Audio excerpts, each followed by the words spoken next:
Just to kick this off, my that elephant in the room right now is that what do you think of the near future?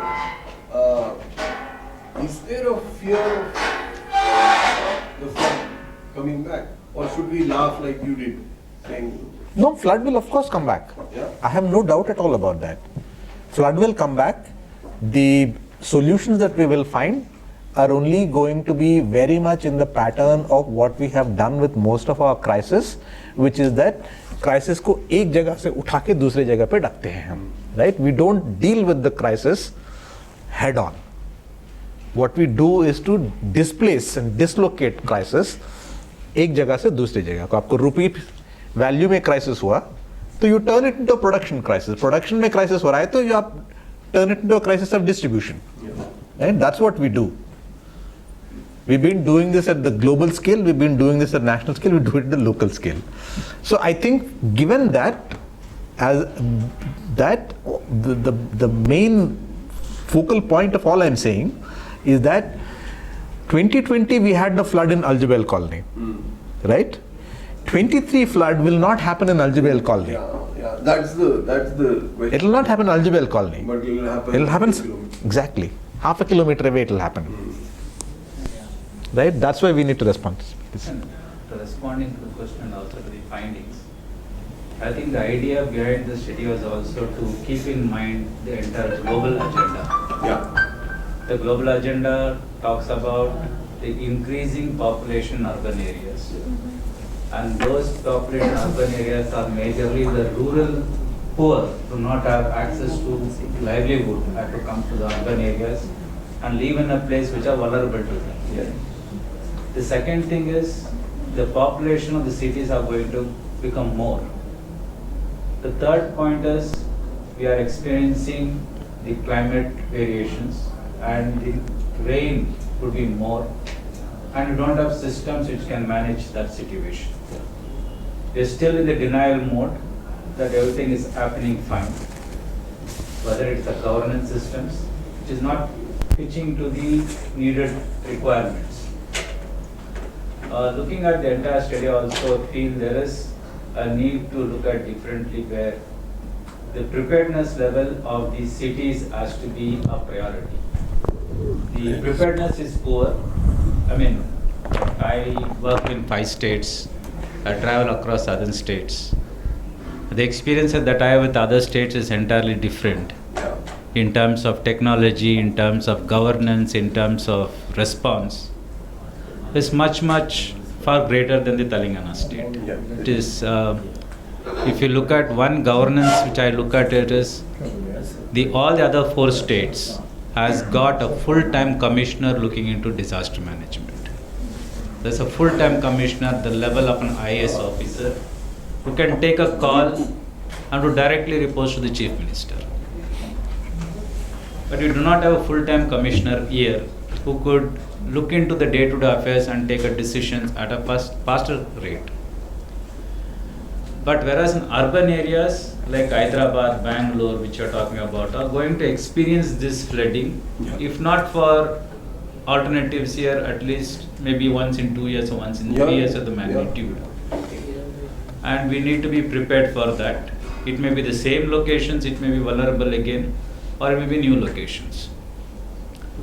So we are trying to, from the particular study, we are trying to see how the preparedness part can lead to building resilience with the support of the civil society, which has been the torchbearers for the state in terms of reaching out to the communities. It is again the civil society groups that has to come into the picture. Because the volunteers or first responders has to be from the community only. Because the SDRF or NDRF will come after an hour or 2. Yeah.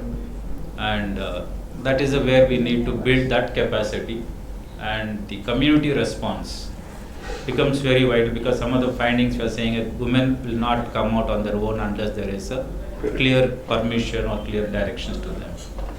But how do they respond? Should we still hold on to that particular thing, or they will change over the years so that they can respond immediately to the situation? In the urban setup, we do not have shelters. where they can go without fear. Yeah. Like in the rural or the coastal areas, we have multi-purpose cyclone shelter which caters to 3,000 to 5,000 people at one go. True. And they are oriented to it because they know when there is a particular siren, they need to move into the particular locations. In urban areas, we don't have that facilities, but how do we look at that particular issue also becomes very evident. Hope that this particular schedule also open up many avenues for further studies, could be further interventions, preparedness, and the state will respond to it. Because why I'm looking from the national perspective is that the 15th Finance Commission has got sufficient funds available for states. For example, Hyderabad city is also has for 21-26 has got 250 crores for mitigation work. I'm not sure that we have sent a proposal for that 250 crores. If the state can give at least, it may be a small amount and compared to Hyderabad city, it's a small amount. But there is something that they can utilize it. The 15th Finance Commission also says the state can send number of proposals, provided they are able to pitch in 25% of that funds.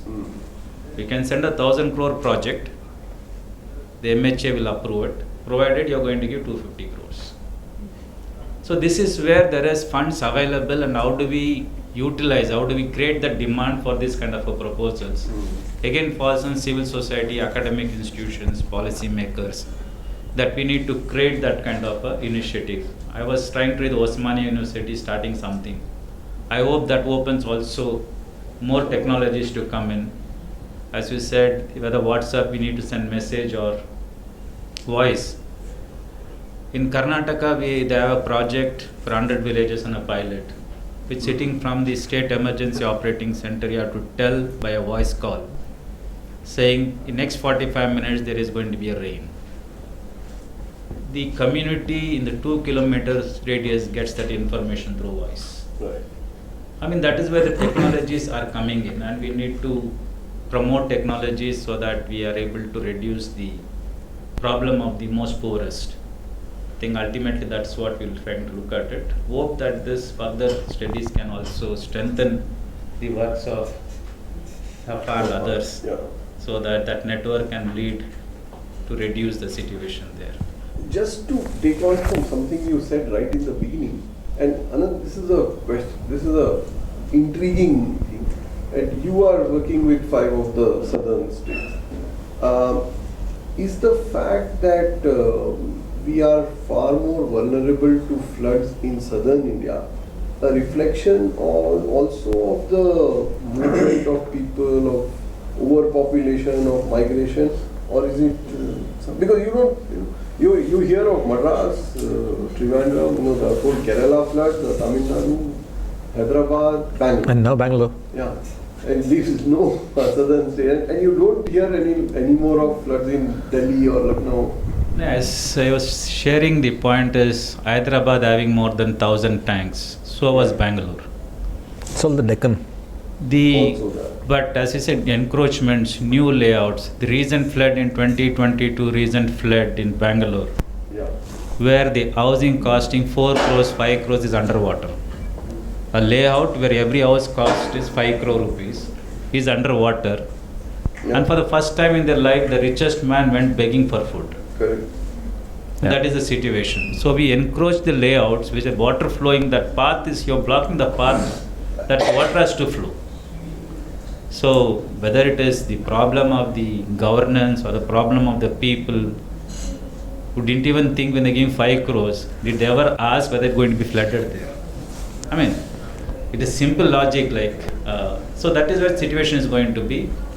And secondly, the systems are improving, provided the governance also responds to it at the state levels. How do we respond and how do we utilize the resources that are available? And why I feel little reluctant to work, I mean, this is for 1 year I have been little low with Telangana, is the response that I get from the governance systems in other states is very fast. So if you feel like responding to it. Right. And we need to improve that. At least GHMC, which has got nearly more than 1 crore population, if it can work to requirement of based on the study, or many studies that already been done by others, their work, relief work, even those can be documented. Yeah. That would help in making some kind of a change in the system. That's what I feel.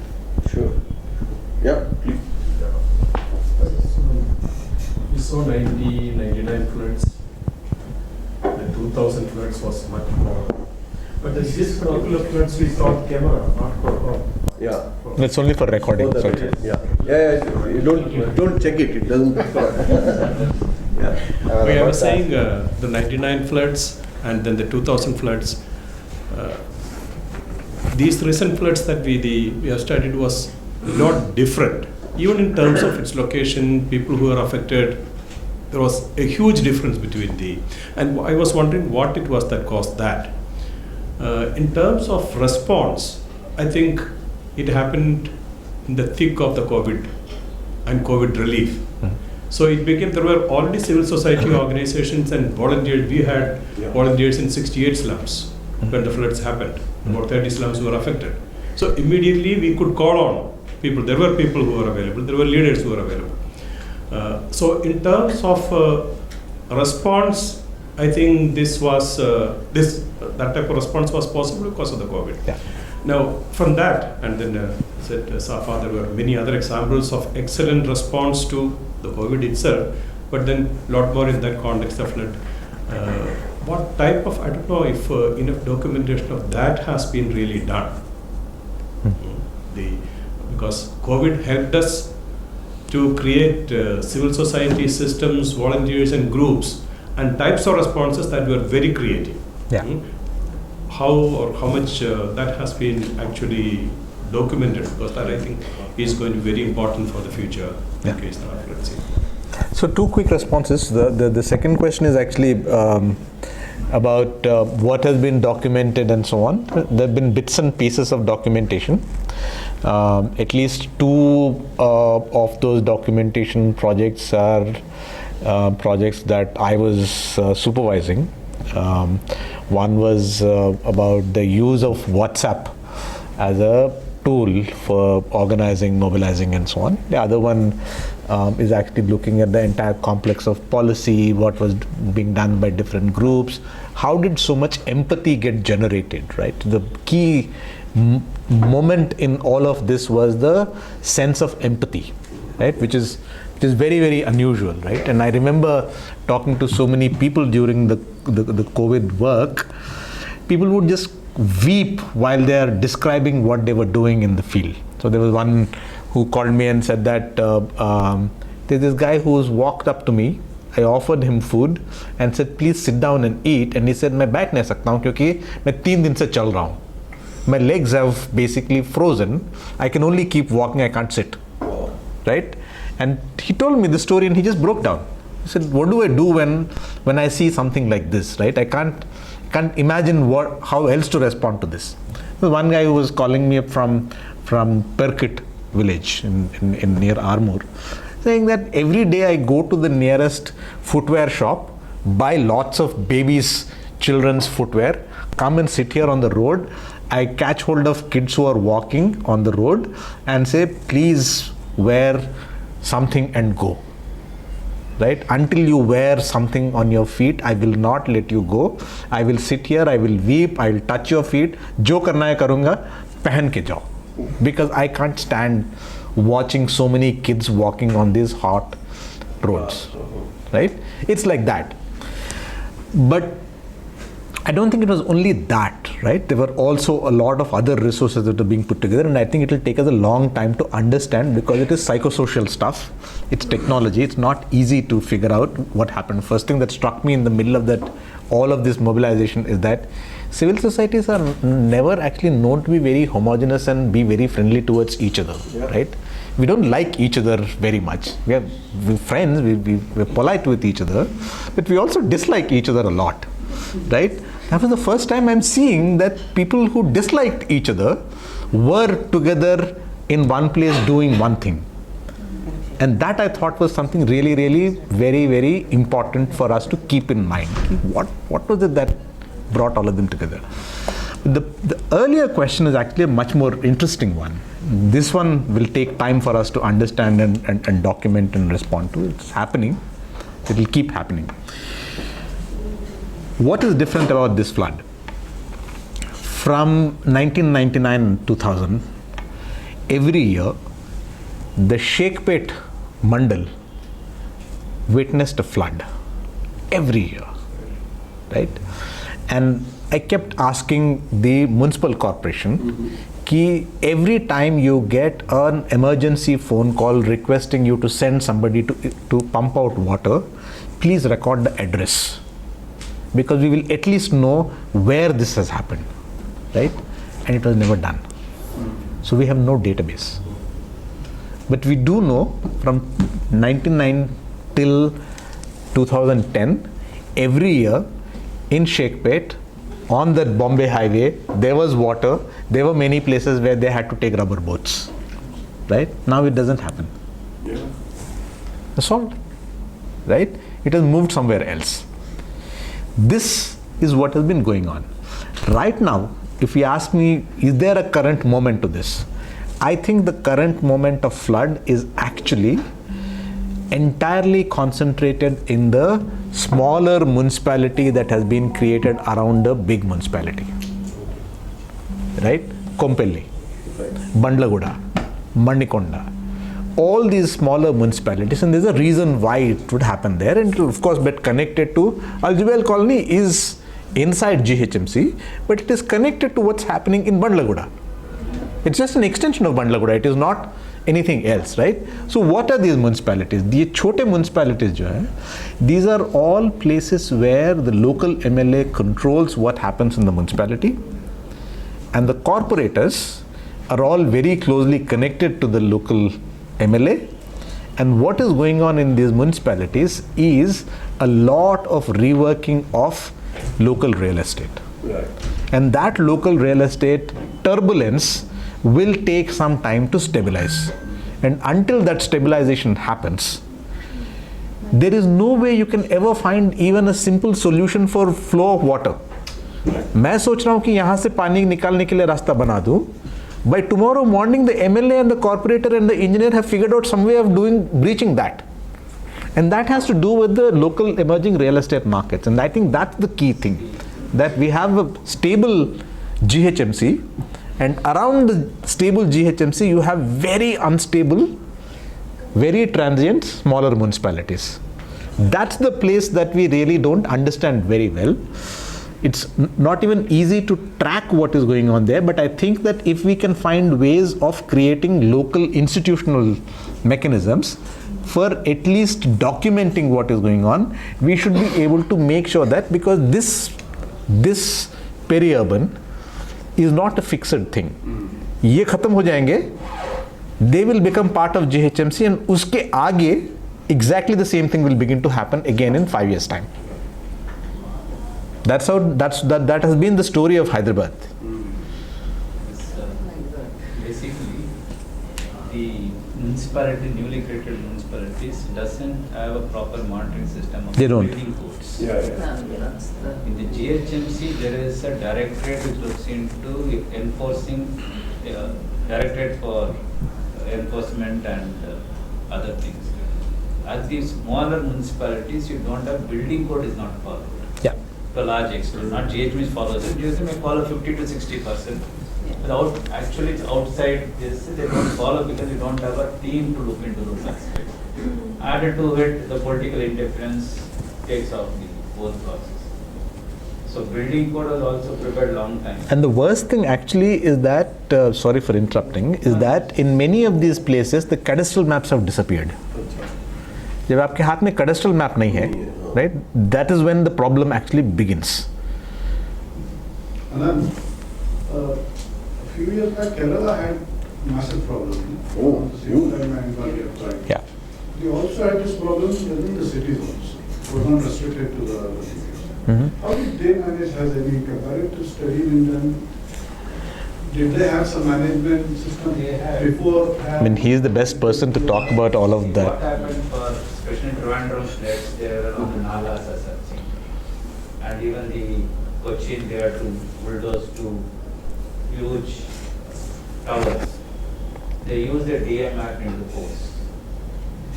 The DM Act gives you that wherewithal to take on anything and say, for example, for preparedness and reduce disasters, you pass the orders and you remove lot of encroachments on the nalas, the drainages where people are. So you don't use the regular municipal act.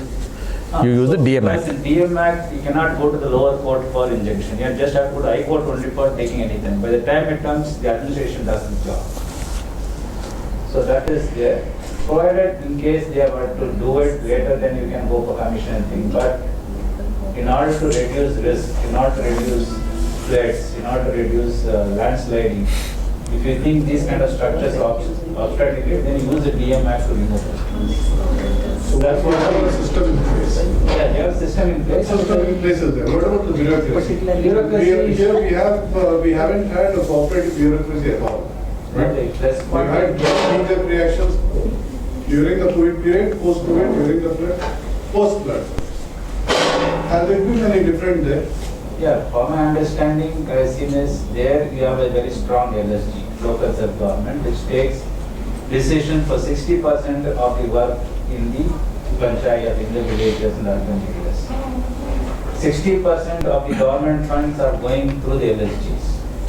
The entire budget is given to the local self-government to implement it. So there is a system where the community participates in the decision-making process.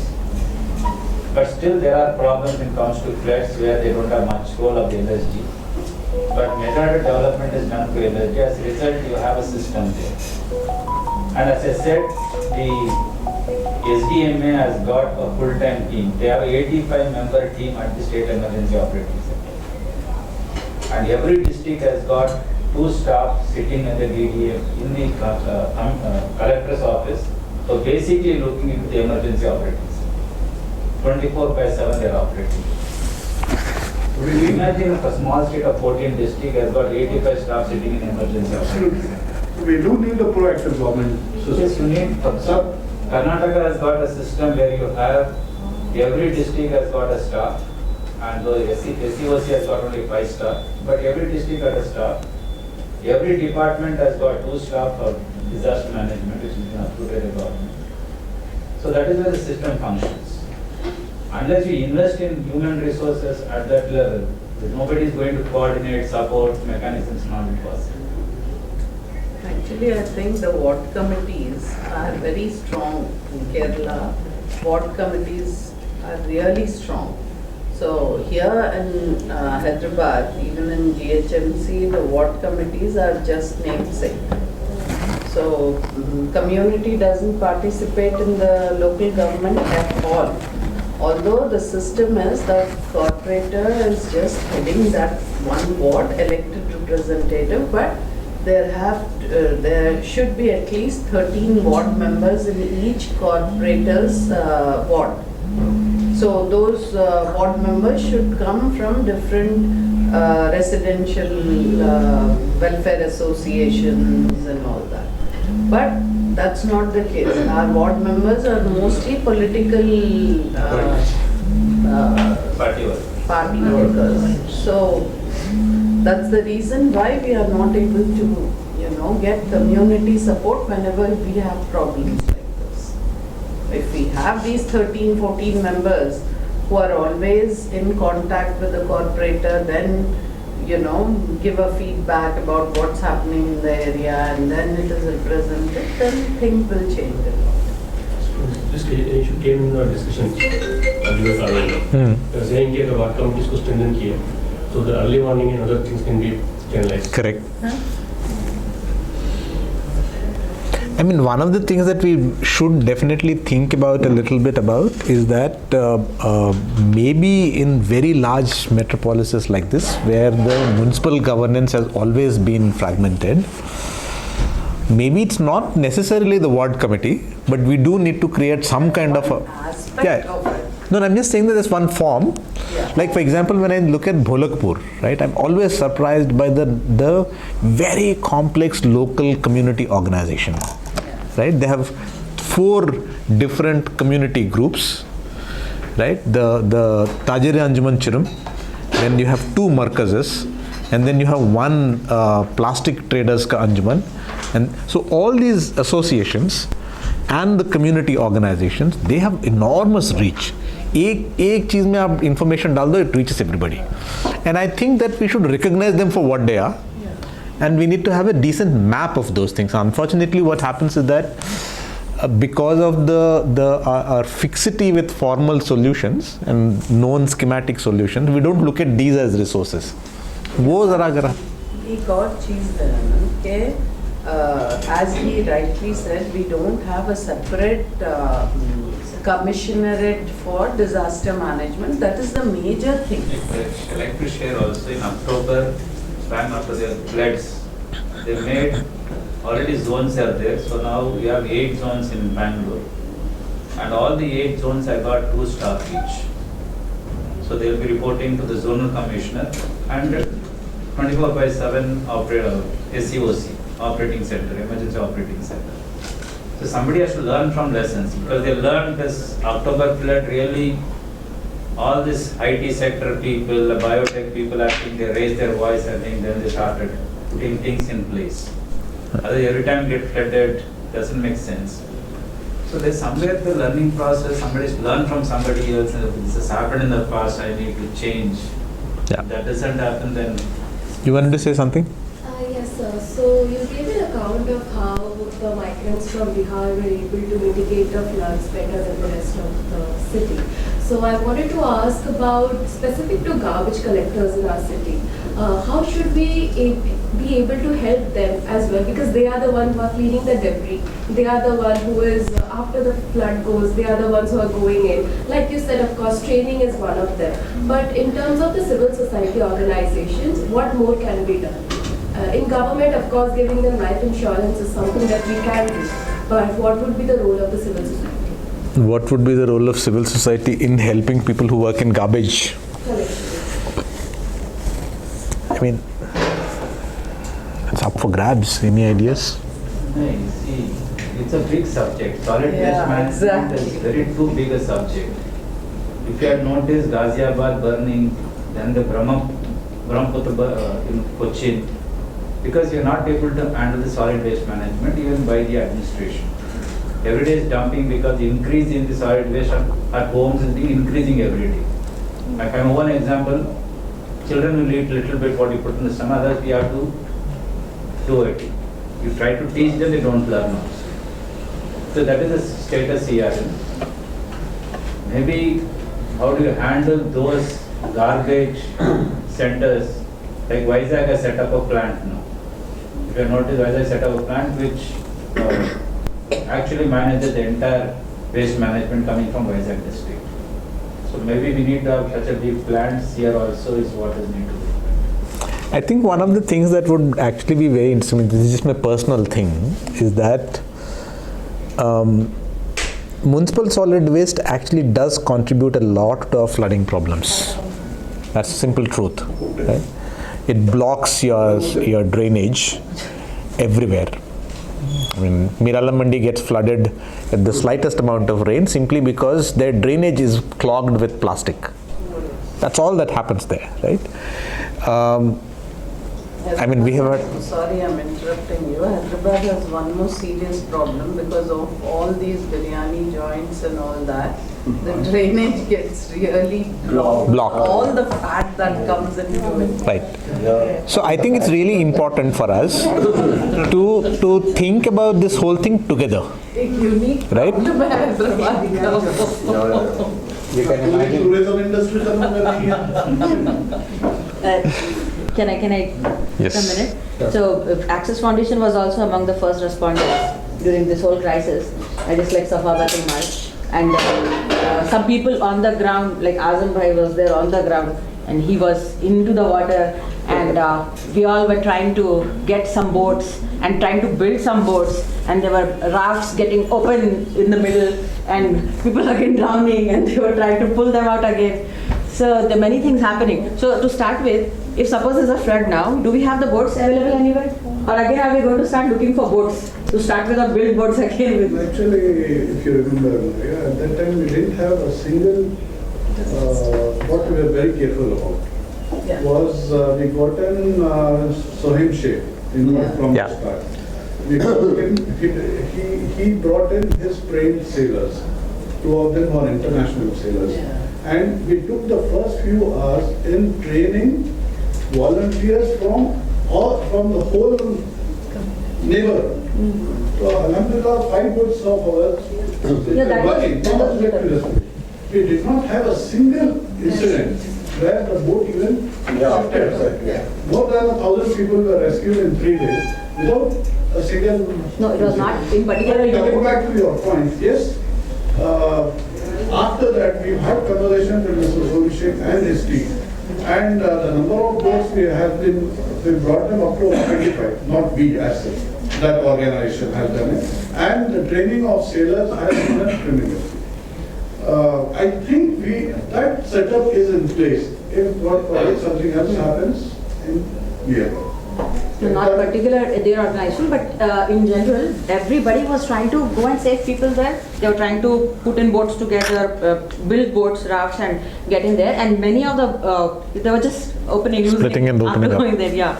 And there were videos circulating where people are again falling down, and small kids falling into the water, 5 feet, 6 feet, and then again pulling the kids out of the water, because we were connected, being with the NGO and all, at the local level we were connected with many people, and we were getting continuous calls, and we were on the ground working. Not physically, I was not on the ground, but our volunteers were on the ground, and we were coordinating, we were cooking, we were serving food. So the immediate problems that we saw were there.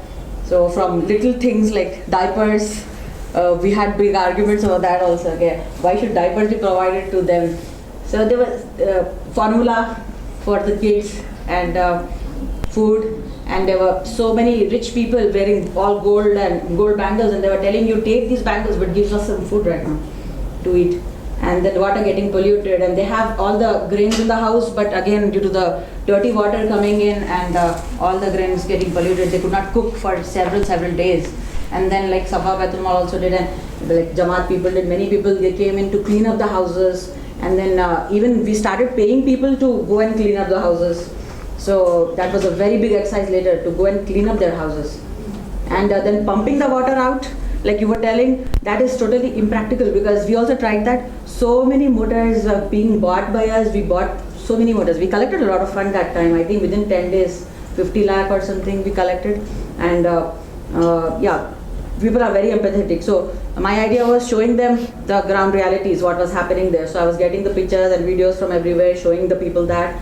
And yes, people did respond to it. And it was the civil societies who first responded. And not 1 or 2 hours, but it took many hours for the disaster response forces to get there. So we saw people getting in, helping people from their terrace to come down, and it was WhatsApp messages that helped people. Many people come out, and women were very hesitant, as you said, and they were wearing their burqas and coming out. They didn't want to come out without the burqa, and coming out with the burqa, and then men are holding them and getting into the boat. So they were very uncomfortable. But it's very difficult for women to go and help them at that point, because it needs some strength to get into that water. And I remember I told Asiya Appa that day that when Azam Bhai was there, I told Asiya Appa, today I feel like I should have been a man, because I want to be there, I want to go and help people physically. And your damad is there, your husband is there, but we are not able to go, we are helping from here. But so she said, but we need to be here, we need to plan everything. Na? So our role is also very important to collect the fund and to get things cooked here and then send the food over there for the people to eat. So everybody cannot go and jump into the water to save people, but that was much needed. So then later on, the relief operations and the planning by Safa Baitul Mal was excellent, and we also had some collaboration with Safa Baitul Mal. So that 5,000 rupees coupons and all, that was a very good idea, because the people, whatever they wanted, with dignity they could choose. It was not like giving some alms to them or charity to them. They had those tokens, and they went and they could buy whatever they wanted. So that was also very good. And then later on, the repair work for the houses and all, where I think even 1 lakh rupees it was taking for each house. So that was a very big thing. It was a long time. But again now, people going and living there, again the whole process repeating.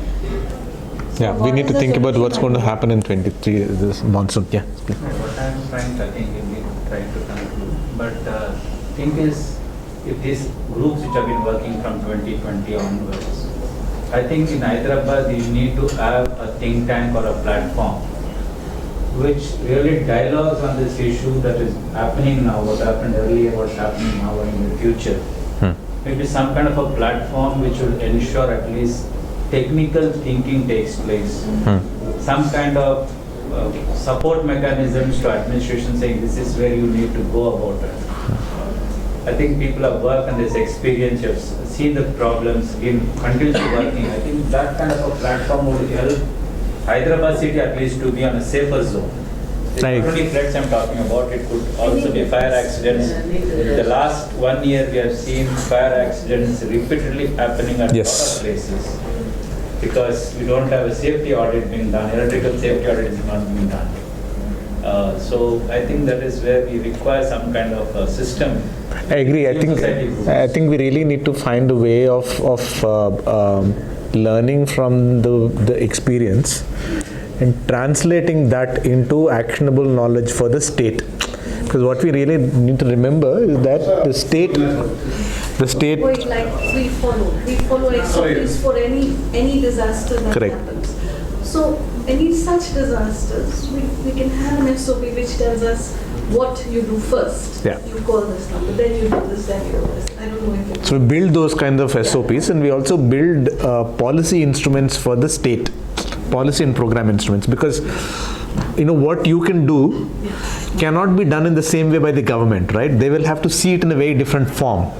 And it's that translation which has actually not been happening very well, partly because of political reasons, obviously. Every time I run into this issue, they say that, dekho, there's one government there, there's another government here, and we don't want to give that government any chance to say that they have done anything to help us.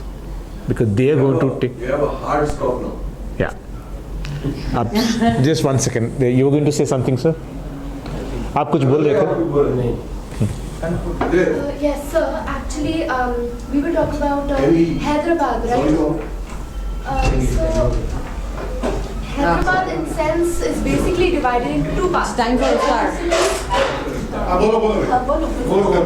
I'm sorry. So, the Hyderabad is basically divided into two parts: old city and new city. Why is it that I never hear about floods happening in the new city? All I hear is floods happening in areas like, that are basically in old city. Why is the sewage system better in the new city? We got your question. You go for your prayers, you come back. No, it did happen, but I knew we give the all clarity on side that. is all new city only. That's why it is everything else.